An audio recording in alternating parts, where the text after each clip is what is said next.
Ms. Greene. Thank you, Mr. Chairman. I want to talk about a story that I think is very relevant.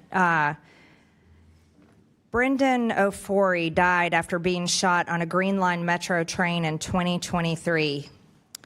Only on 4, his mother tells what prosecutors told her about dropping charges against the 17-year-old's accused killer. This was a 17-year-old black teenager here in Washington that was murdered, and prosecutors dropped the charges against the man. They have photos of him, eyewitness accounts, and his murderer was never prosecuted, never went to jail. And I think that is the kind of judicial wrong that has not only happened here in Washington, D.C. to many innocent people and their family, but it's happening all over the country.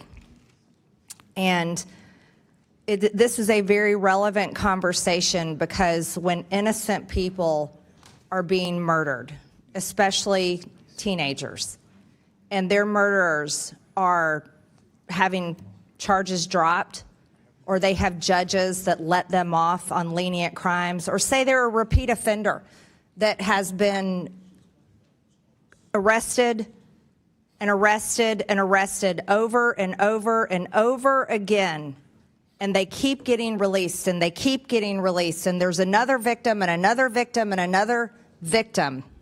This should go beyond political boundaries. And I can't understand how this becomes a fight about my Democrat colleagues' Trump derangement syndrome and politicizing Washington, D.C. This should be about victims of crime. And this should be the fact that we should have a justice system that holds people accountable for the crimes they commit against innocent people.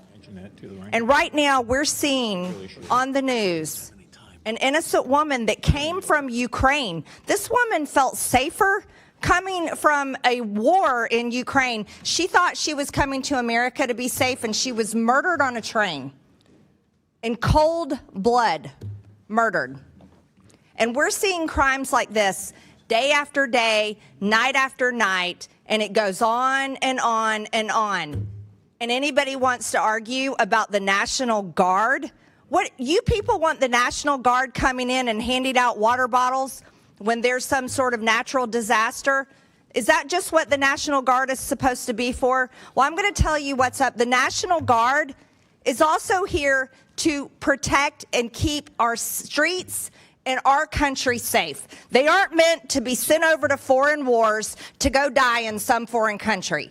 The National Guard should be used for Americans to be safe, businesses to be able to prosper, people to be able to walk with their families down the street. And I'm going to tell you something, people of Washington, D.C. in this room, Congress has jurisdiction over the District of Columbia. That's the reality.